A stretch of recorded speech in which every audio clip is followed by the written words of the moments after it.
Hello, St. Columbus. This past Sunday, the gospel reading was the well-known story of Jesus' transfiguration on the mountaintop. To our modern ears, it's strange and fantastical. Jesus' clothes become amazingly, dazzlingly white, and he appears flanked by Moses and Elijah. And then there is the cloud and the voice, and it's like his baptism all over again. "This is my son, the beloved. Listen to him." What were the three close disciples who witnessed this to think? This was a whole new vision of Jesus. How might we understand this?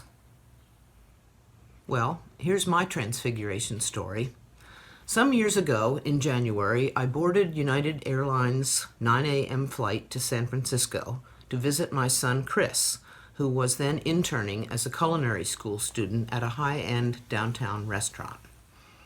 As our jumbo jet roared and we lifted off, suddenly everything was white. The snow-covered world below, Virginia, Maryland, the mountains, all transfigured into a dazzling landscape, glistening in the morning sun, a whole white continent to cross.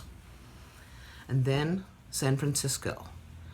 I had time to kill as Chris had to work until around 10 that evening, but then I was to meet him at the restaurant bar.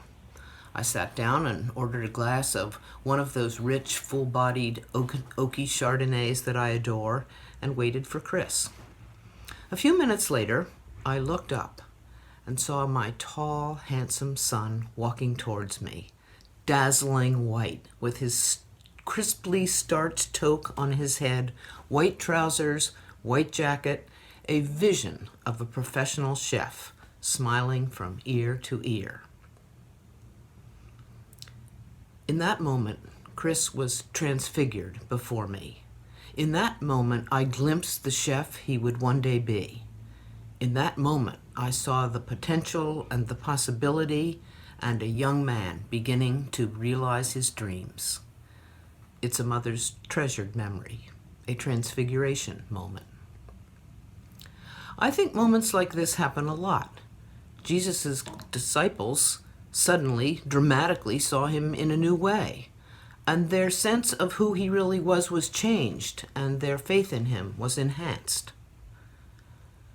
When have you seen someone in an entirely new light? A friend whose gifts you were unaware of? A parent who you learn had endured and overcome great hardship?